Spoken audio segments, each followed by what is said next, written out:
1929년 미국의 주식시장 붕괴와 갑자기 물리학 빅뱅이 뭔 상관이지? 내가 수업하는 흐름이 이런 이유가 있다니까, 이 사람들아. 이게 평가원의 마인드 흐름이야. 알겠어요? 내 수업 시간에 쌉소리 하는 게 아니야. 이게 정확하게 평가원의 의식의 흐름이라고요. 알겠어? 그런데 빅뱅과는 아무 상관이 없죠. 그럼 빅뱅은 뭐야? 비유했어. 왜 비유했어? 경제학의 시초예요. 현대 돈복사 공식의 시작이라고. 그래서 이 빅뱅의 의미는 뭐냐면 너희가 이미 수업 시간에 저랑 수차례 연습배웠다시피 뭐라고요? 현대 돈복사 공식의 시작이야. 우리 테라 루나코인 사기꾼 권 도시는 비트코인으로 어마어마하게 은닉 재산이 있고 깜빵 가서 한 몇백 년 사셔야 돼요. 그래서 우리나라로 오시면 안 됩니다. 미국 깜빵에서 한 300년, 500년 사셔야 돼요. 미국은 자본주의 국가라 보석금 내고 풀려날 수도 있겠지만 결국 그분은 돈복사 공식 이용해서 깜빵 몇 년 갔다 오시면 정말로 어마어마한 돈복사가 된 걸 들고 있겠고 근데 그런 사기꾼이 되시면 안 되죠, 여러분. 뭐 알아서 하세요. 뭐 사기꾼 되고 싶으면 알아서 하시고 근데 저는 되지 말라고 말씀드릴게요. 왜? 인생 굳이 그렇게 살 필요 없거든. 없보여 전부. 근데 다시 한번 얘기하지만 이제 여러분도 아셔야 된다는 얘기예요. 10년 전에 배인호한테 제발 좀 얘기하고 싶어. 나는 돈복사 공식 좀 공부하라고. 네가 성실하고 아무리 열심히 살아도 안 되는 건 안 되는 게 있는 거라고. 네가 그 키로 NBA 농구 선수 되겠다면 되겠냐고. 네가 그 운동 실력으로 손흥민 축구로 이길 수 있겠냐고. 절대 못 이겨요. 그걸 좀 깨달으시라는 거야. 알겠어? 자, 1달러. 그래서 1929년 미국 주시장의 붕괴를 기점으로 전 세계로 확산된 대공황 이미 다 알고 있는 얘기예요. 경작 다 이미 알고 있는 얘기야. 비유된데 한마디로 돈복사 공식 시작이니까 공부 똑바로 하자. 자, 산업혁명 이후 내가 맨날 수업 시간에 역사적 흐름을 잡는 이유가 다 이런 겁니다. 서구 경제는 여러 차례 경기 침체와 호황을 경험했지만 대공황 같은 불황은 굉장히 특이하다는 거죠. 그래서 이전의 경기 침체와는 구별이 되기 때문에 이전과는 이때 많이 달라졌다는 거야. 주식시장은 그 이전에도 있었고 네덜란드에서 시작된 자본 회사의 개념에서 주식회사의 개념에 시작된 주식시장은 수차례 붕괴가 됐어요. 그래서 그 자체가 주식시장 붕괴 자체가 대공황의 직접적인 원인은 아니고요.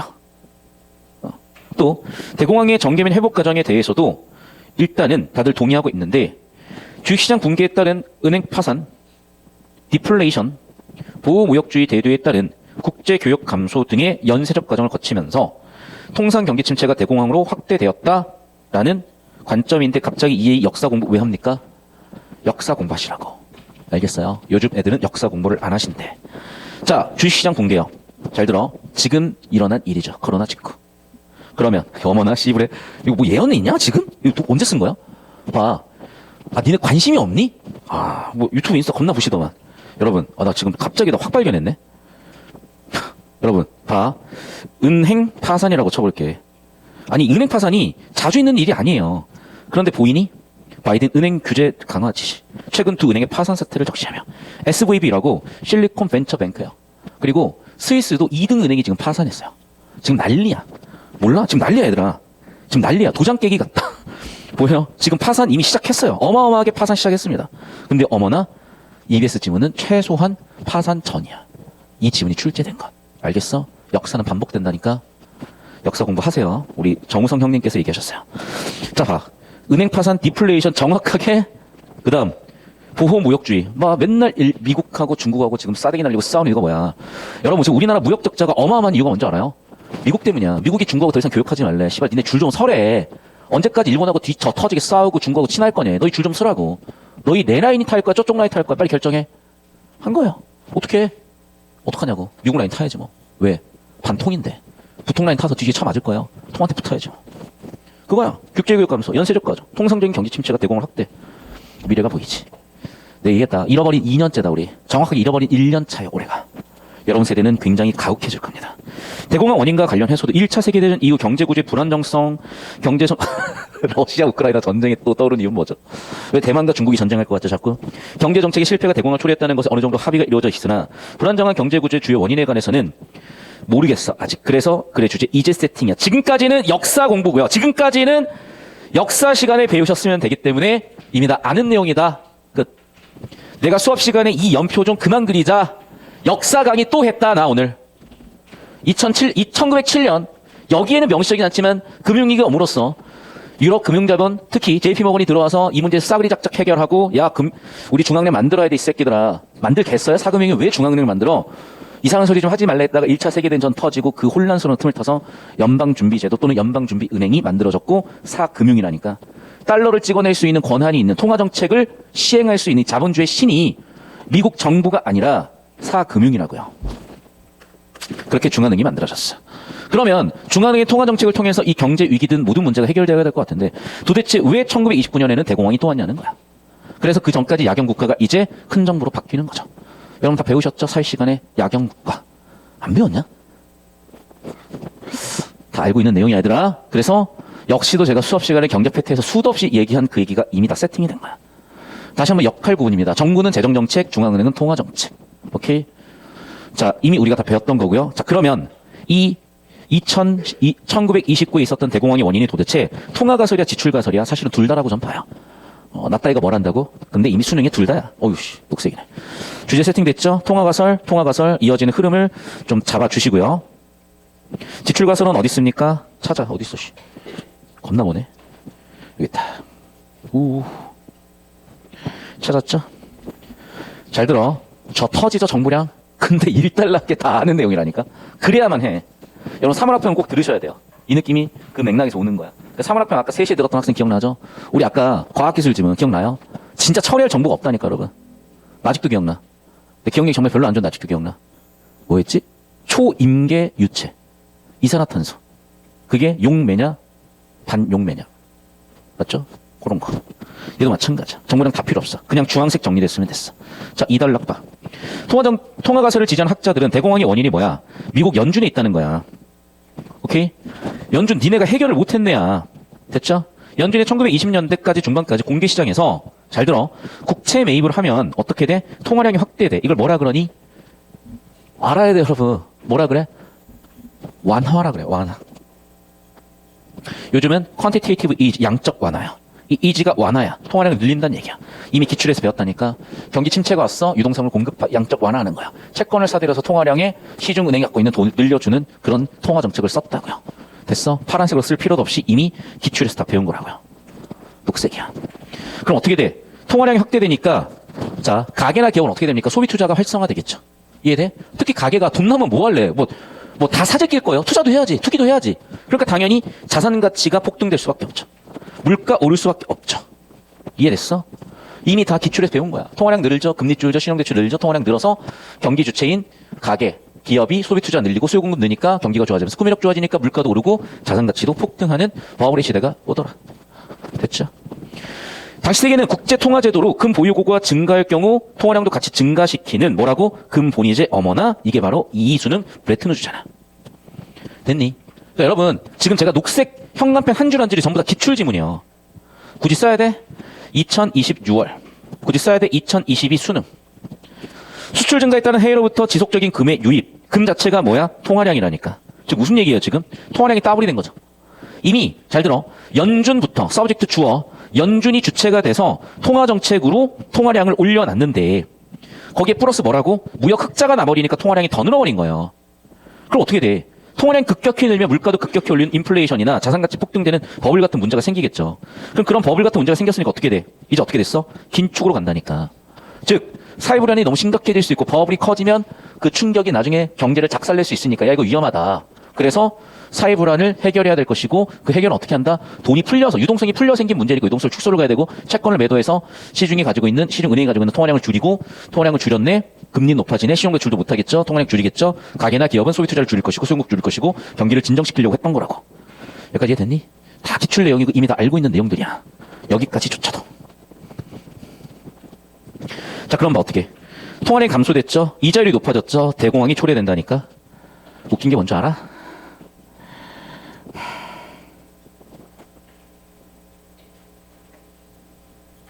내가 이거 몇 번 보여주는지 모르겠다. 보이니? 이게 불과 2020년 1월이에요. 2022년. 1년 3개월 만에 0.25에서 5%까지 이자율만 20배가 올랐어. 이자 100만 원 내던 사람들이 이자를 2천만 원 내야 된다니까요. 100일 자신이 있어? 어떻게? 자산 가치는 폭락하는 거야. 알겠니? 그거야 지금. 반복이에요 이게. 그대로 코로나 그대로 더 씌우면 돼 여기다가. 그래서 낸 거야. 봐. 이게 최소한 은행 파산보다 한두 달 이전에 쓰여진 지문인데 빼박 은행 파산 났잖아. 알겠어요? 역사 공부를 해야 돼. 우리는 지금 뭐 공부하고 있는 거다? 역사 지문 공부하고 있는 거다. 이건 우리의 역사예요, 여러분. 오케이? 이건 경제 지문이 아니야. 역사 지문이야. 대공황을 극복하기 위해서 자 그럼 어떻게 해야 돼? 해결을 해야죠 이제. 통화량을 다시 확대해야 되는데 어떻게 돼? 당시 연준은 봐봐 지금 뭐야? 자 긴축이 원인이 돼서 즉 통화량을 줄여서 문제가 생긴 거잖아. 그러니까 당연히 해결하려면 통화량을 늘려줘야죠. 그래서 봐 버블을 띄웠다가 줄이겠다고 긴축했어. 다시 봐 통화량 확대했다가 결국 사고 터졌어. 그래서 긴축했어. 사고 터졌어. 다시 통화량을 늘려야 되는데 연준은 상업활동에 사용된 어음만을 인수하여 통화량을 증가시키는 진성 어음주의를 통화정책 기조로 삼고 있어. 무슨 얘기인지 모르겠어요. 근데 어쨌든 그 이유 때문에 상업활동이 위축이 되었고 즉 뭐겠어요? 침체가 왔다는 얘기겠죠. 대공황 시기가 오히려 통화량이 줄어버렸고 문제는 더 심각해졌으며 잘 들어. 경기 수능성 어디서 왔니? 야, 니네 좀 봤어 안 봤어? 수업 듣는 거 맞죠? 네, 그래요. 괜찮아요, 여러분. 뭐 올해 수능만 있어요. 내년 수능도 있고 내후년 수능도 있는데 뭐. 자, 여러분 경제 팩트 잠깐 있는 학생들은 보시면 참 좋고요. 저스트 미닛 해주세요. 잠시만요. 여기 있다. 자, 봐. 이거 다 했던 겁니다. 제가 흐름도 싹 다 잡아드렸어요. 이렇게. 오케이. 지금 여기 있는 건 그럼 뭘 기반해서 가고 있냐? 42페이지야. 아까 수능성이라는 워딩이 그대로 20학년도 6월 평가원에 박혀 있었잖아. 기억납니까? 여기 수능성. 오케이? 다 한 거야. 머릿속에 다 박혀 있어야 돼. 복습 좀 해. 그러니까 그래서 내가 자꾸 필기충 되는 거야. 필기하세요. 그러면 머릿속에서 휘발이 돼 있어도 필기를 보는 순간 뉴런이 살아나. 알겠어? 니네가 평소에 뭐 수능성 뭐 분리는 있어? 인스타 틱톡 보면서 오늘은 무슨 챌린지가 유행하지? 틱톡에서 존나 흔들고 있잖아 맨날 애들이. 나 요즘 틱톡 시작했어요. 팔로우 좀 부탁드리고 저도 흔들어야 되나 싶어. 안 흔들어서 그게 춤을 안 춰서 그런지 몰라도 잘 안 늘더라고. 어쨌든 다시. 그래서 봐. 뭐라고? 수능성. 내 녹색을 쓴 이유가 있겠죠? 얘도 뭐야? 20학년도 6월이야. 자 그럼 보세요. 수능성이 뭐야? 호황일 때는 자산가치가 높아지니까 담보가치 높아지면서 신용대출 더 늘고 통화량이 더 느니까 어머나 사야지 자산가치가 더 오르는 거야. 됐죠? 자 수능성이 그러면 이거는 호황일 때고 수능성이 불황으로 갈 때는 어떻게 되는 거냐? 자 불황이 왔어. 그러면 당연히 돈이 없으니까 자산가치는 떨어지겠죠? 자산가치가 떨어졌다는 거는 내가 10억 집을 가지고 5억을 빌렸는데 집이 3억 되면 야 돈 갚아 이렇게 되겠죠? 담보가치가 떨어진다니까? 담보가치가 떨어지면 어떻게 돼? 아니 돈을 못 빌리죠. 돈을 빨리 갚아야지. 신용대출 갚아야죠. 갚으니까 어떻게 돼? 돈이 줄어. 통화량이 주니까 또 어떻게 돼? 사람들이 물건을 살 수가 없고 사람들이 투자를 할 수가 없고 자산에 투자를 할 수 없으니까 어떻게 되겠니? 또 자산 가치는 떨어지면서 아주 경기가 나락가겠죠. 이게 수능성 이미 20학년도 6월에 배웠다니까. 그러니까 수능성만 딱 던지는 거야. 잘 들어. 힘들죠? 피곤하죠? 괜찮아. 오늘 집에 가서 쉬셔도 돼요. 지금 주무셔도 돼요. 다만 언젠간 이해하셔야 돼. 고등학교 졸업 전에. 내년에 고등학교 1년 더 다니셔도 됩니다. 여러분 선택. 불안계는 통화량을 감소시켜 시장 유동성을 줄이는 방향으로 작동됐던 것이다. 통화 긴축으로 인해 주식시장이 폭락하고 기업이 파산하면 우리가 이미 알고 있는 그런 얘기를 또 하시네. 역사 강의 또 하셨어요. 어떻게 됐어? 연준은 아니 양적 완화를 해야 되는데 맨날 긴축만 하고 가만히 있는 거야. 은행 연쇄도산 되었다. 왜냐면 진짜 여러분 심각하다니까. 관심 없지 니네. 어떡하니? 자 봐. 스위스를 쳐야 되는데 스위트 홈 시즌2만 나오네. 스위스 여행이 나오네. 스위스 은행 보여요? 크레디트 스위스 은행이 잘 들어. 스위스가 알죠, 여러분? 스위스가 지하자금 그 비밀금고 이런 거 많이 기능하는 거. 얘가 2등이에요. 스위스 2등 은행이라고. 얘네가 지금 망해서 스위스 1등 은행 UBS인데 거기 인수가 됐다니까. 이게 지금 어마어마하게 빨리빨리 일어나고 있어요. 지금 어마어마하게 빠릅니다, 여러분. 심지어 도이치방크도 지금 위기야. 독일의 제일 큰 은행도 지금 위기예요. 난리 났어요. 지금 전 세계가. 여러분은 아무 생각 없이 살겠지만. 자, 그러면 봐. 이게 이미 100년 전에 있었다니까. 1929년에. 2023년에 반복되는 거라고. 역사 수업이야, 오늘. 계속 봐. 불안계는 통화량 감소시켜 여기까지 쭉 다 정리가 됐습니다. 자, 그래서 어떻게 됐어? 은행이 연쇄도산하였고, 이는 통화량이 계속 위축됐고, 물가가 지속적으로 하락했고, 디플레이션 야기됐고, 실물 경제 악화가 초래되었고, 이 가설에서는 이제 어떻게 해결해야 돼? 연준이 국채를 매입해서 통화량을 늘려줘야 돼. 공개시장 운영. 어디서 많이 봤죠? 공개시장 운영? 어디서 봤니? 제발 내가 이거 엮는 이유가 있다니까, 여러분. 그러니까 내가 수업 시간에 다뤄드렸던 기출 소재 하나하나는 전부 다 시험범이야. 머릿속에 박혀 있어야 돼.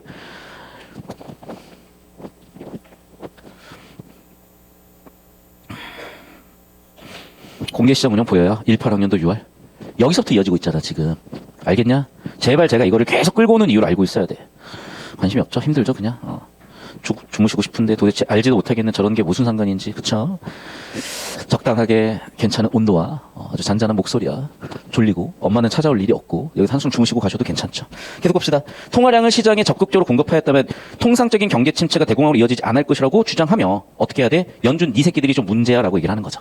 됐어? 그래. 자, 이런 관점이 한 가지 있다는 거야. 자, 그런데 봐. 여기까지 여러분이 새로이 알고 있는 내용은 단 하나도 없습니다. 왜? 이미 다 기출에서 배운 거거든. 알겠어? 그래서 이해가 안 되시면 이해가 안 되시는 것대로 저한테 질문을 해주세요. 선생님, 하나도 이해가 안 됩니다. 그래도 저는 올해 안에 대학 보내드릴 겁니다. 자, 그럼 이제 또 다른 이유가 있다고 보는 거죠. 그게 뭐야? 지출 가설이야. 잘 들어. 주식시장 붕괴를 했고 결과적으로 소비 감소, 구매력 감소가 대공황의 가장 큰 원인이라고 보는 애들이죠. 자, 얘도 어떻게 된 거냐? 이것도 얘들아 사실은 다 얘는 기출은 아니지만 기존의 EBS에서 출제된 내용들이야. 그래서 내가 이거를 수요 사이드에서 설명을 해줬잖아. 공급 사이드에 설명을 해줬잖아. 자, 무슨 얘기냐? 이거 이미 우리 경제 팩트에서 다뤘거든? 이쪽에서 한번 좀 적어볼게요. 자, 봐. 이 중간에 뭐가 있었어요? 1차 세계대전이 있었어요. 자, 그럼 1차 세계대전 때 미국은 뭐 했어? 열심히 유럽에다가 군수물자 팔아먹었다고. 얘네가 처음에는요, 독일하고 양쪽에 다 팔아먹었어. 아주 그게 양아치죠. 양쪽에 다 팔아먹은 거야. 그럼 어떻게 돼? 모든 공장들이요, 만들면 팔려. 우리 통조림 있잖아. 만들면 군수물자 썼겠지. 자동차? 만들면 가서 전쟁했겠죠. 이해됐어요? 그래서 그 시절에는 모든 공장들 가안에 수공할 거 없이 공장 생산을 하면 생산하는 대로 족족 유럽으로 전부 다 수출이 돼요. 그게 어음이든 뭐든 어마어마하게 생산량이 늘어났고 그것 때문에 불을 누렸는데 문제는 잘 봐. 이게 전쟁이 한참일 때 전쟁 끝났죠? 전쟁 끝나면 어떻게 돼? 누가 사? 그러면 군수물품은 생산해봐 안 팔려. 그럼 뭐로 바뀌었겠어? 이 생산 공정을 전부 다?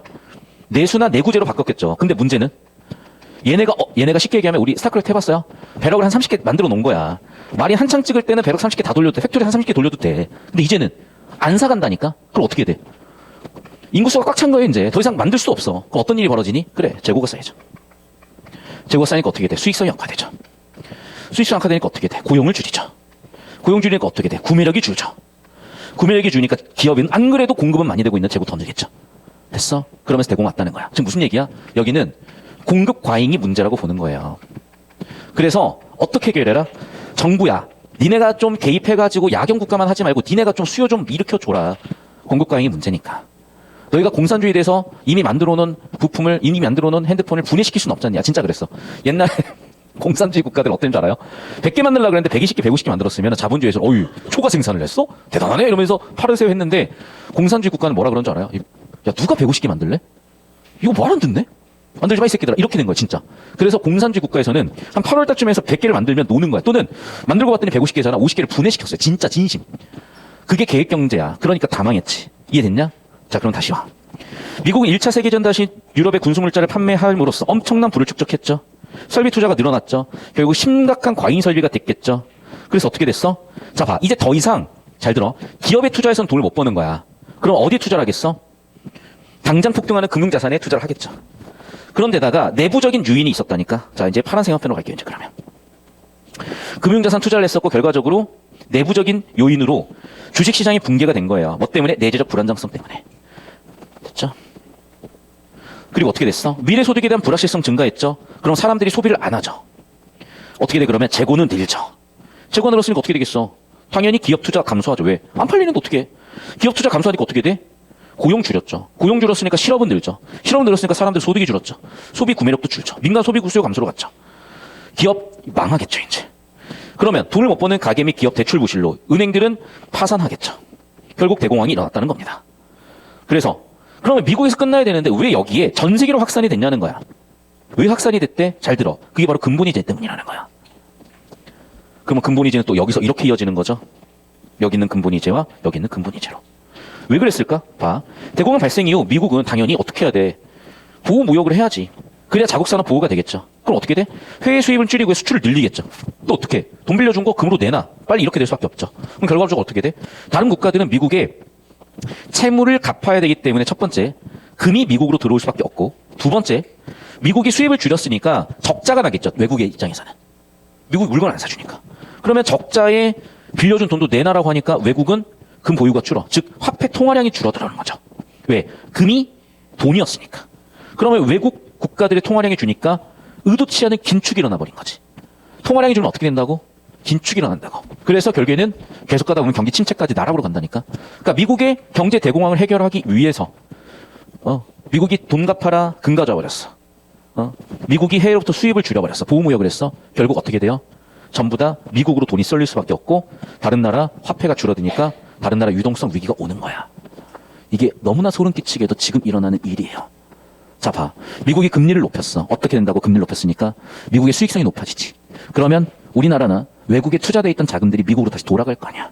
그러면 잘 들어. 이건 100년 전에 이런 기법을 쓴 거고 현재는 어떻게 썼다고 미국이 금리를 높여버리는 거예요. 그럼 어떤 일이 일어난다? 미국 금리가 높아졌다. 미국 수익성이 높아진다. 그러면은 원화 팔고 달러를 사야 될 거 아니야. 달러 가치가 높아지겠지. 달러 가치가 높아졌다. 환율이 오른다야. 됐어? 그래서 우리나라 환율을 딱 보세요. 어떻게 되니? 자, 정확하게 3년 기준으로 볼게. 딱 보이니? 보여? 2022년 1월부터 급격하게 오른다고요. 어이구 씨, 3년. 미국이 금리를 올린 2022년 1월부터 전차적으로 조금 오르다가 이때부터 급격하게 오른다 그렇게. 이해됐어? 반복이야. 반복이라고. 그래서 우리나라의 여러분 집값이 반토막 났던 거예요. 그거야. 이미 다 우리 알고 있는 거야, 역사를. 왜 역사 공부를 안 해? 그래 놓고 무슨 투자를 해? 계속 봅니다. 결국 국내적으로 디플레이션 경기 침체를 유발하면서 미국의 대공황이 전 세계로 전파됐다고 설명한다. 이게 반복됐다니까 지금 이 시대에. 그러니까 내가 왜 소름 끼친다고 얘기하는 거냐면 아니 평가원에서 이런 거를 EBS에서 이런 거를 다 박아놓고 있잖아. 대공황이 원인이 결국 뭡니까? 민간의 소비 수요 감소다. 해결 방법 뭐다 그러면 정부가 돈 좀 써라야. 됐어? 그래서 재정 적자 일단 정부가 수요 창출하고 그걸 통해서 민간 수요도 창출하라는 거죠. 이와 더불어 어떻게? 야 근본이제 가니까 통화정책을 재량권이 없잖아. 그 재량권 좀 줘 통화정책 이렇게 된 거야. 마지막 지금 잠깐만 이제 3달락이야? 이제 4달락이네요. 개빡셉니다. 왜겠어? 이미 다뤘으니까. 그러니까 이 지문 하나가 독립적으로 의미가 있는 게 아니에요. 이 자체로 여러분한테 트레이닝 시키는 거고 이 자체로 여러분한테 기존 기출들을 엮어내라는 겁니다. 아직까지도 대공황에 대해서는 당연히 여전히 모르겠지. 그러면 뭐 지금 같은 코로나 이게 또 왔겠어요? 하지만 어쨌든 결과는 명확한데 그게 뭐야? 1번 정부가 큰 정부로 간 거예요. 그 전까지는 야경 국가였고 이와 함께 어떻게 된다고? 정부의 역할 강조가 돼버리니까 정부의 권한, 권력이 늘어버린 거야. 그래서 옛날에 심지어 여러분 100년 전에 미국은 세금이 없었어요. 근데 이거 대공황 지나면 세금이 생긴 거 맞잖아. 정부가 국책 사업을 하려면 세금을 걷어야 될 거 아니야. 그 진짜 미국은요 120년 전 이럴 때는 소득세가 없었어. 안 냈어요. 여러분 더 웃긴 건 뭔지 알아? 부자가 세금을 많이 낼까? 중산층이 많이 낼까? 중산층이 많이 내. 그래서 부자 아빠 가난한 아빠 보면 나와 있어요. 절세해야 돼요. 다시 한번 얘기하지만 세금은요 국가가 합법적으로 우리의 주머니를 털어가는 거고 부자들은 정보가 있으니까 털어가지 못하게 하는 거야. 나도 이번에 깨달았어. 얘들아 성실 납세자가 뭔지 아니? 수입이 5억 이상인 사람은요 성실하게 납세하세요. 안 그러면 니네는 아주 그냥 1원짜리까지 다 털어가지고 세금을 다 거둘 테니까요 라고 되는 거야. 그럼 여러분 수입은요 5억을 안 넘기는 게 좋고요. 5억이 넘을 것 같으면 그래서 법인으로 바꾸는 거야. 하지만 언론과 대부분의 사람들은 호들라죠. 뭐라고? 야 세금 씨발 내야지. 여러분 세금 내보세요. 개털렵니다 정말로. 저는 세금을 너무 착실하게 내서요. 예전에 제가 인간 강사 처음 시작할 때 열심히 세금 내야지. 여러분 우리나라 세금이 4대 보험까지 포함하잖아. 번 돈의 60%가 넘어.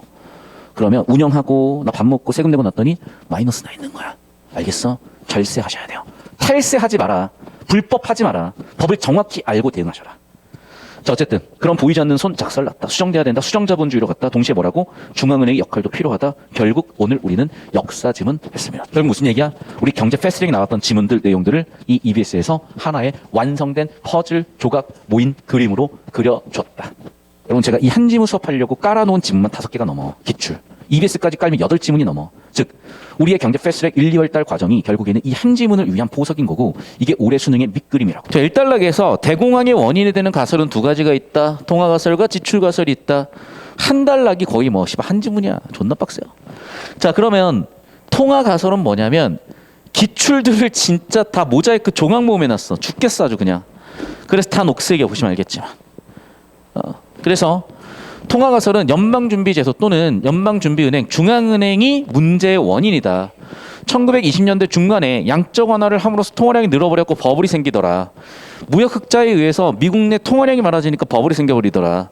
근본이지다 보니까 외국의 금이 유입이 되면 미국의 통화량이 느는 효과가 있어서 버블이 생겨버리더라. 트리플로 버블이 생겨버려더라. 그래서 그거를 해결해야 되겠죠. 통화량을 줄여야 되겠죠. 그래서 긴축하게 해서 통화량을 줄이고 금리를 높여줬더니 이제는 자금줄이 말라서 유동성이 말라서 대공황이 오더라. 해결 방법은 다시 완화 정책으로 가야 되는데 얘네들의 완화 정책에 소극적이었다. 더군다나 수능성이라는 20학년도 6월에 나왔었던 그 문제 때문에 아예 대폭락하는 대공황이 와버렸고 그 해결 방법은 뭐라고요? 공개시장 운영으로 갔었어야 된다. 됐죠? 여기까지. 자, 두 번째 관점 뭐냐면 중앙은행의 문제가 아니라 정부의 문제라고 본 거예요. 그 지출 가설이고, 자, 주식시장 붕괴 때문에 내구재 소비 감소가 일어났다. 주식시장 붕괴했으니까 자산시장이 폭락했고, 자산시장 폭락했으니까 소비력이 떨어졌겠죠. 좀 더 구체적으로 볼게. 월드1, 1차 세계대전 이후에 군수공장의 생산량이 너무나 커진 상황에서 전쟁이 끝나니까 민수나 내구재 생산으로 돌렸어야 됐고, 결국에는 수요가 그만큼 따라올 수가 없으니 재고가 쌓여버렸고, 재고가 쌓이니까 수익성은 떨어지고, 수익성 떨어지니까 고용을 줄여야 됐고, 고용을 줄였으니까 가계소득이 줄었고, 가계소득이 줄었으니까 구매력이 줄어서 또 재고가 늘어버리는 악순환이 반복되더라. 한마디로 정리하면 생산 과잉 또는 수요 부족이다. 어떻게 해결할까? 공산주의는 여기서 잠깐 막간 지식 볼게요. 막간 지식. 이게 약간 마르크스의 자본주의와 자본론과도 관련이 있는 건데 잘 들어. 이쪽 사이드를 해결하겠다고 보는 입장이 사실은 공산주의예요. 왜냐하면 사람들한테 계획적으로 수요하세요. 계획적으로 명품 사세요. 계획적으로 소비하세요. 할 수는 없어. 물론 우린 밥 세 끼를 먹죠. 어떤 사람은 5,000원짜리 밥을 먹을 수도 있고 어떤 사람은 10,000원짜리 밥을 먹을 수 있는데, 야, 앞으로 너 계획적으로 하루에 식대는 얼마만 써? 정부가 그걸 왜 정해? 알아서 할 문제지. 그런데 생산수단을 정부가 소유해버리면, 생산수단을 공공의 소유를 해버리면 계획경제에 의해서 생산량 조절이 가능한 거죠. 그래서 생산량 조절을 해야 된다고 공산주의 입장인 거고, 수요를 조절하겠다가 수정자본주의 입장이야. 이해됐어? 그러니까 진성자본주의는 망한 거예요. 이 진성자본주의는 누구였니? 애덤 스미스가 얘기했었던 보이지 않는 손이야. 국부론이야. 국부론. 물론 이거는 국부론대로 가자 이건 아니에요. 그냥 봤더니 지금 왜 우리의 경제체질이 이렇게 굴러가고 있구나라는 현상을 발견한 거야. 찰스 다윈의 진화론 같은 거예요. 사실은 이거는요 발견한 겁니다.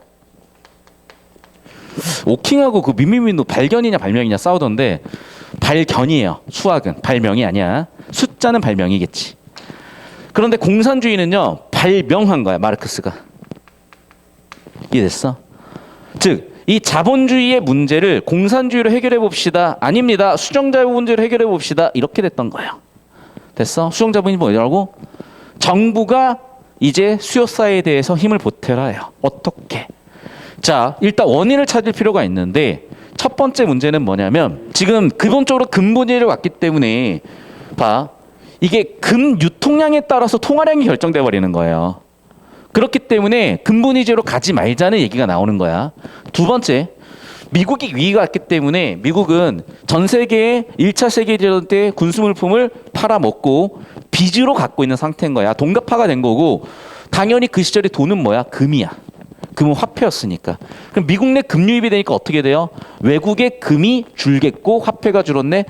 타국 전 세계적인 유동성 위기가 와요. 유동성 줄어버려요. 그러니까 당연히 침체가 올 수밖에 없죠. 두 번째, 미국은 또 어떻게 해야 돼? 봐. 생산량을 주체가 안 돼. 그런데 외국에 수입 물건이 많으면 더 재고가 많이 남을 거 아니야. 따라서 미국이 보호무역을 해버려요. 결국 어떻게 돼? 미국은 흑자를 내겠지만 타국은 적자를 내니까 타국의 통화량, 즉 화폐 유동성이 줄어버리겠죠. 그러면서 트리플로 싸대기 맞고 전 세계적으로 대공황이 급격하게 확산됐다는 얘기고, 아까도 얘기했다시피 이 얘기야. 기존에 애덤 스미스의 국부론에 따라서 보이지 않는 손으로 니네 알아서 하세요. 그게 최고의 경제 정책이라고 했었고, 그게 문제를 가져와서 어떻게 해결하자? 마르크스의 공산주의로 해결해보자. 수정자본주의로 해결해보자. 수정자본주의로 가게 됐어요. 자, 그럼 봐. 아직까지도 이게 100년밖에 안 된 역사이기 때문에 원인에 대해서는 불분명하지만 결과는 명확해요. 첫 번째, 야경국가 수준에서 소극적 개입을 하라고 했었던 그 시절의 정치 권력에 대한 관점이 적극적 개입으로 바뀐 거죠. 두 번째, 정부가 재정정책의 주체가 됐고 중앙은행이 통화정책의 주체가 됐다는 겁니다. 여기까지 이해되셨습니까? 제가 깔끔하게 이 지문을 이렇게 완벽하게 설명할 수 있는 이유는 간단한 게, 기출들의 조각 모음이고 맨날 내가 하는 짓이 기출들 조각 모음이야. 자, 하나 더 말씀드릴 텐데, 아까 우리 그 중앙은행이 통화정책 쓰는데 채권 매수하고 매도했잖아. 그럼 채권에 대해서 알아야 되지 않겠어요? 네, 그래서 이번 EBS에도 채권에 대해서 나온 거고, 나도 읽다가 좀 화가 많이 났어요. 왜? 너무 정보량이 많고 단락 하나하나가 그냥 지문 하나하나고 한 7개 지문 에라 모르겠다 여기다 채권 다 때려박자 해가지고 박아놓은 거야. 보시죠. 1번 문제. 윗글을 이한 내용으로 적절하지 않은 것은 대공황으로 인해 디플레이션이 발생하고 내가 인과구조 잡으라는 게 그거야 얘들아. 즉 항상 내가 얘기하지만 첫 번째 문제는 뭐라고? 주제구조잖아. 주제는 대공황 맞죠. 대공황 왜 일어났어? 이게 그래 주제잖아. 이번 3월 학평 특히 이 부분에서 굉장히 쉽게 걸렸고 이 문제도 마찬가지인데 여러분 그래 주제가 뭡니까? 왜 대공황이 일어났냐잖아. 그게 뭐야? 1번 통화가설이죠. 2번 지출가설이라고. 그래서 즉 통화가설과 지출가설이 대공황을 초래했잖아. 이게 글의 주제 구조잖아. 그러면 제가 말씀드린 대로 평가원이 마인드셋이 의식의 흐름이 첫 번째 문제는 항상 주제 구조를 묻는 거라면 대공황으로 인해 발생이겠어요? 얘네 때문에 대공황 발생이 맞겠어요? 라는 거에서 확인할 필요가 생겼던 거죠. 됐어? 저는 보자마자 저는 1번 선지에 이상함을 느끼고 좁히고 발췌독 들어갈 겁니다.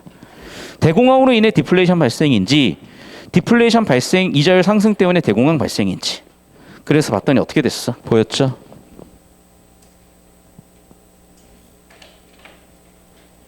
됐니? 대공황은 결과야. 얘네가 원인이고. 됐습니까? 끝. 정답 1번. 됐죠? 이렇게 설계한 거라고.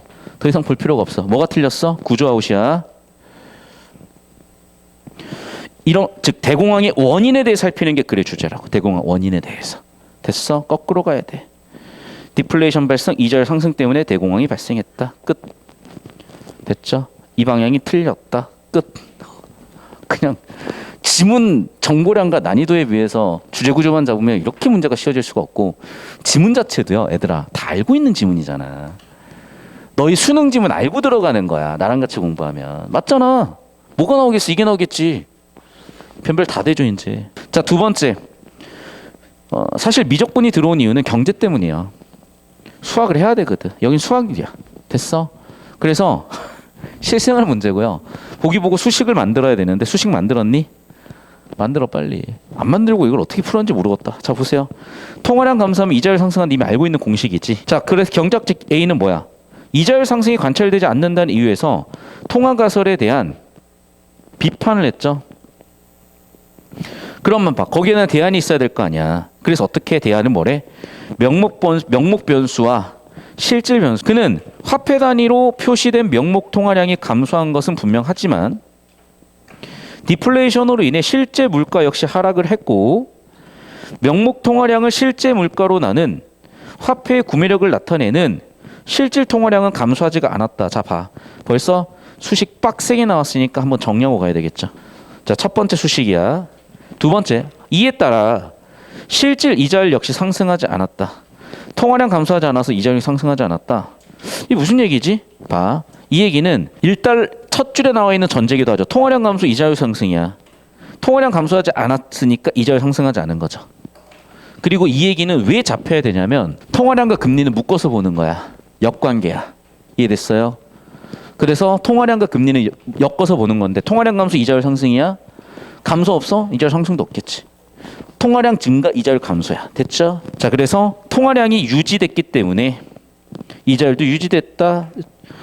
그러나 여기서 계산된 실질 이자율은 명목 이자율의 실질 인플레이션을 차감한 사유적 실질 이자율로서 아, 또 수식이 나왔네요. 뭐라고? 실질 이자율은 뭐라고? 명목 이자율의 실제 인플레이션을 마이너스 했군요. 그런 차감한 실질 이자율에 다시 실질 이자율은 뭐라고? 명목 이자 마이너스 인플레이션. 그래서 사전적인 실질 이자율과 사후적인 실질 이자율은 구분을 하래요. 그럼 벌써 여기까지 약간 수식에 정의된 요소들이 세 가지가 정리가 됐고요. 다른 이자율보다는 사전적 실질 이자율이 실물 경제 효과래. 사절적 실질 이자율이 뭔지 또 나와야 되겠죠. 실물 경제에 따른 미친 효과를 중시하는 통화가설에 따르면 통화량 감소에도 불구하고 명목 이자율이 상승하지 않더라도 사전적 실질 이자율의 인상으로 인해서 통화량 감소와 이자율은 역으로 간다. 결과적으로 통화량 감소, 실질 이자율 인상, 경기 침체 발생. 명목 이자율은 사전적 실질 이자율에 미래에 예상되는 기대 인플레이션을 더한 거래. 자, 명목 이자율 공식은 뭐라고요? 사전적 실질 이자율 플러스 기대 인플레이션. 네 번째 공식 나왔죠. 네 번째 정리할 내용이 나왔습니다. 그러므로 통화량 감소로 물가 하락이 예상되어 기대 인플레이션이 음수인 상황. 통화량 감소했어요. 물가 하락됐어요. 인플레이션이 음수예요. 즉 디플레이션이 예상되는 경우 사전적 이자율은 명목 이자율을 상회하게 된대요. 무슨 이제 하나도 이게 안 되기 시작을 하죠. 정보량이 터져서. 그래서 구조도 그리라는 거야. 여러분이 이 구조 처리를 바탕으로 식을 쓰면 보이고요. 하나 더 잘 들어. 그러면 우리 다 맞은 친구들은 어떻게 다 맞았을까? 간단하죠. 이렇게 정보량 터지고 처리가 안 되면 어떻게 해라? 주제 구조 잡아라. 그랬더니 희한하게 답이 나오더라. 그 경험을 직관이든 연습이든 어떤 이유에서든 모방해서 써먹으신 거예요. 계속 볼게. 따라서 통화 가설 성립 여부를 확인하기 위해서는 실질 통화량이 아니라 기대 인플레이션 측정을 통해서 보래요. 됐어? 그럼 글의 주제는 뭐겠어? 잘 모르겠지만 기대 인플레이션율이에요. 그래서 이렇게 해보자 얘들아. 자, 1번. 통화 가설이 성립하기 위해서는 명목 이자율 상승이 필수적이다. 2번. 통화 가설을 지지한 학자들은 대공황다시 기대 인플레이션이 실질 인플레이션 상회했다. 기대 인플레이션이 0이라면 명목 이자율 하락은 투자 및 소득을 증가시킨 요인이 된다. 하나도 모르겠지. 근데 글의 주제는 뭐야? 일단 기대 인플레이션 측정을 통해서 실질 이자율 움직임을 봐야 된대. 그럼 정보량 뻥 터졌는데 우리가 집중할 거는 기대 인플레이션과 사전적 실질 이자율이죠. 이해됐어? 그럼 우린 기대 인플레이션한 키워드에 관련된 공식이라도 정리를 할 필요가 있을 것 같아요. 됐니? 자, 그래서 잘 들어. 자, 여기 있는 식들을 여러분 나름대로 5분 드릴 테니까 필기하시고 식 정리해. 그 다음에 선지 따져봐. 그러면 희한하게 또 풀릴 거야. 잘 들어. 지금 얘 하나로 요즘 수능에 좀 쉬운 한지문이에요. 알겠어? 이 한 문제 때문에. 이 한 문제 가지고. 그러니까 여러분 내려놓지 말고요. 지금 이 한지문은요. 다시 한번 얘기하지만 경제 패스트트랙 요약 지문이라고 보시면 돼. 최소 여기에 엮여있는 지문이 12지문이 넘어요. 알겠니? 그걸 내가 한 방에 수업해 주는 거야. 간략하게 주제 흐름 잡아서 어떻게 터는지 볼게요. 잘 들어. 머릿속에 지금까지 정리한 내용을 좀 그냥 잊어보자. 그러면 항상 얘기했지만 첫 번째 문제는 주제 구조야. 그쵸? 전체 주제 구조는 뭐야? 대공황의 원인이야. 그럼 1번 선지처럼 대공황이 원인, 나머지가 결과가 아니라 나머지 원인이 대공황의 결과를 만들었다를 모색하는 지문이니까 인가 구조가 바뀌었구나. 1번 바로 보일 거야. 이런 평가원의 출제자들의 간략 명료한 수능 국어 출제의 경향이 바뀔 리가 없어요. 그러면 이거야. 2번 선지도 2번 문제도 여러분은 사실은 이렇게 처리해야 정석으로 보일 거야. 아니라고. 주제 구조를 보자니까 우리. 주제 구조는 어디에 나와요? 따라서 이유겠지. 그럼 따라서 이유의 워딩에 집중을 해보면요. 뭐라고? 일단은 기대 인플레이션을 알아야 돼. 그리고 기대 인플레이션과 사전적 실질 이자율 사이의 관계를 찾아야 돼. 그러면 잘 봐. 우리의 시선은 기대 인플레이션, 사전적 실질 이자율로 가볼게. 그럼 보세요. 기대 인플레이션, 기대 인플레이션. 됐어? 기대 인플레이션은 뭐야? 명목 이자율은 사전 실질 이자율 플러스 기대 인플레이션이야. 벌써 나왔네. 관계 공식이. 그럼 봐봐. 기대 인플레이션 알겠어. 그러면 우리는 지금 확인할게. 명목 이자율 또는 사전적 실질 이자율인데 구조를 보시면 알겠지만 다른 이자율보다는 사전적 실질 이자율이 이단락 주제인 거야. 어떻게 돼? 통화량 감소했어. 명목 이자율은 그대로지만 사전 실질 이자율 증가 경기 침체라고. 그럼 여기 있는 내용을 핵심 내용만 정리하면 이렇게 돼요. 명목 이자율은 사전적 실질 이자율 플러스 기대 인플레이션이야. 더군다나 3번 선지에서 뭐라 그랬어? 플러스 마이너스가 아니라 0이래요. 0이야 얘가.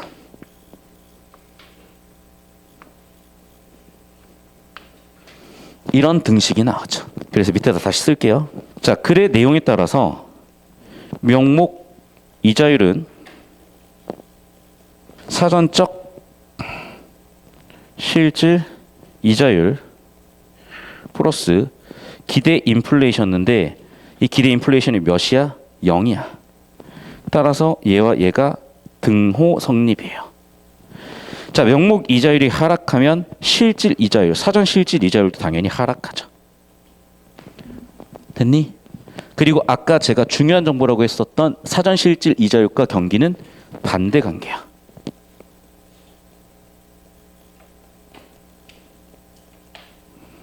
사전 실질 이자율이 인상, 경기 침체야.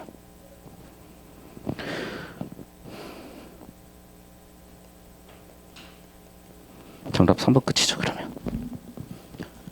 이해됐어요? 그러니까 이해를 못하더라도 주제구조 빡세게 잡고 그 주제구조의 줄기만 잘 캐내시면 그냥 답은 잡힌다. 계속 이 얘기를 하고 싶어, 나는.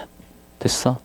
그러니까 여기서 이거를 완벽하게 이해시키기 힘든 이유는 왜 그러냐면 벌써 이자율 종류가 몇 개야. 평균 같아. 모평균, 표본평균, 표본평균의 평균 다 필요 없어.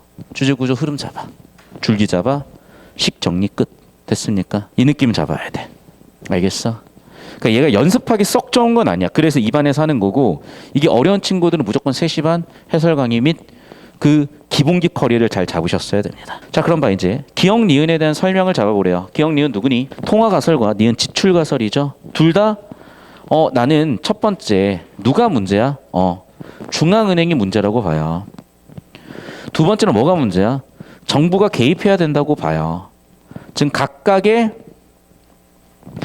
대공황의 원인을 달리 찾고 있죠. 얘네들은. 자, 통화정책, 통화가설가 기억에서 디플레이션 대출 부실에 따른 은행의 연쇄 파산이 야기했다. 즉 디플레이션이 연쇄 파산을 야기했다. 이거 인과구조 봐야 되겠죠. 인과구조 맞는지 좀 이따 발췌독 하면은 내용일치보다는 훨씬 더 이게 명확하게 보일 것 같아요. 근데 이번 선지 봐. 맞죠? 이게 지금 뭐야? 근본이제 때문에 어떤 일이 벌어져요? 재량적 통화정책이 방해가 돼버렸고 그 문제로 인해서 결국에는 세계적으로 대공황이 전염돼 버렸잖아. 이게 뭐라고? 맞아요. 이게 대공황의 원인이잖아. 그럼 2번은 당연히 정답이 될 수밖에 없겠죠. 3번 주식시장 붕괴 원인에 대해서 기억은 누구? 그래. 중앙은행의 통화정책의 실패로 보는 거죠. 그래서 주식시장 붕괴로 왔고 결과적으로 대공황까지 터진 거죠. 니은은 시장 내부의 불안정성이요. 그러네. 공급 과잉, 수요 부족으로 봤죠. 그러면 봐. 발췌독을 해도 누구를 해야 되겠어? 얘를 해봐야지. 알겠어? 해봅시다. 이건 뭐 이미 확인해 넘어가고 얘만 볼게. 자, 봐. 통화정책 실패가 이런 문제를 갖고 왔다. 보이죠? 두 번째. 시장 내부의 불안정성이다. 보이죠? 시장 내재적 불안정성. 으로 인한 주식시장 붕괴. 여기도 마찬가지. 주식시장 과열하겠다고 긴축을 써서 생기는 문제. 됐습니까? 결국에는 뭐야 정답은? 그러네. 나다. 3번 끝. 어떤 느낌인지 아시겠어요? 연습 잘해. 그러니까 자, 여러분 제가 다른 선지들 특히 정답 아닌 선지들 억울 안 끌리는 잘 들어. 그렇게 분석해서 연습이 될 만한 지문들은요. 최소 10년 이전이야. 쉬운 걸로는 그렇게 해도 돼. 특히나 10년, 15년 이전 수능들은요. 약간 논리학적인 느낌도 없잖아 있어요. 그래서 그때는 선제 하나하나를 논리적 근거를 따지는 연습이 도움이 됐어요. 알겠니? 그리고 그때는 선제 하나하나, 그 지문 하나하나가 사실은 굉장히 독립적인 성격이 강해서 배경식 아예 없어도 문제 푸는데 거의 지장 없다고 느낄 정도로 여러분이 독립적 성격의 지문을 논리적으로 푸는 느낌을 물어봤다면 이제는 챗 GPT 빅데이터 시대야. 알겠어요? 읽고 대답할 수 있는 내용은 당연히 뭐겠어요? 주제겠죠. 혹은 정보가치 높은 내용이겠죠. 대공황 이전은 봐. 이게 일단락 도입부에 그대로 나와 있는 거잖아. 2번 선지. 통화가설은 대공황을 극복하는 과정에서 어떤 통화정책이 걸림돌로 작용하였다고 주장하는가? 긴축이야. 이단락이 인과구조 남은 보이죠. 통화가설은 미국 대공황이 전 세계로 확산되는 경로를 무엇이라고 설명하는가? 야, 이거는 정확하게 아까 3단락에 나와 있었던 출가설에서 설명한 것 같은데? 맞죠? 어머나, 이게 뭐냐 지금. 이게 뭐야. 여기도 봐봐 지금. 물론 명확하진 않지만요. 이 연결되는 흐름이 존재하는 거거든. 그래서 다시 봐. 우리가 이 부분은 저 따라오세요. 여기서 잡았다시피 어떻게 전 세계적으로 확장됐는지에 대해서 세 가지 원인을 찾고 있다니까. 근본이 제었고 미국의 기가 세계 부채를 상환하면서 전 세계 유동성이 부족해졌고 미국 위기가 오면서 미국이 생산량을 소비시키기 위해서 수입을 줄이는 보호무역을 통해서 타국 적자가 유동성을 줄여버렸고 반면에 여기서는 왜 대공황이 전염됐는지는 안 나왔네. 아 그렇구나. 됐습니까? 그럼 얘는 통화가설이 아니라 뭐가 맞는 거야? 지출가설이 맞는 거죠. 정답 3번 끝. 됐어요. 자, 극단적으로 얘기하면 요 느낌이라는 거야. 여러분 사설은요 이것보다 어렵게 출제될 수도 있지만 이 정도면 진짜 여러분이 올해 보는 지문 중에 제일 어려운 지문, 손에 꼽는 지문이 될 겁니다. 왜? 정보량이 너무 많고요. 배경식으로 세팅해야 될 정보도 너무 많고요. 지문 자체가 너무 힘들었어요. 하지만 우리는 이미 알고 있어. 그러니까 이렇게 풀리는 거고 항상 힘들 때는 뭐에 집중해라? 주제구조. 10%만 처리해. 100% 처리 못해도 돼. 알겠어? 읽지 말라는 거 아니야. 이해하지 말라는 게 아니야. 뭐 하라고? 주제 구조를 즉 정답 확률 87%짜리를 접해자고. 얼추 1등급 나오잖아요. 정답 확률 87%만 나와도 여러분 87점이면 1등급 거의 근처 아니야? 그런 느낌. 아시겠죠?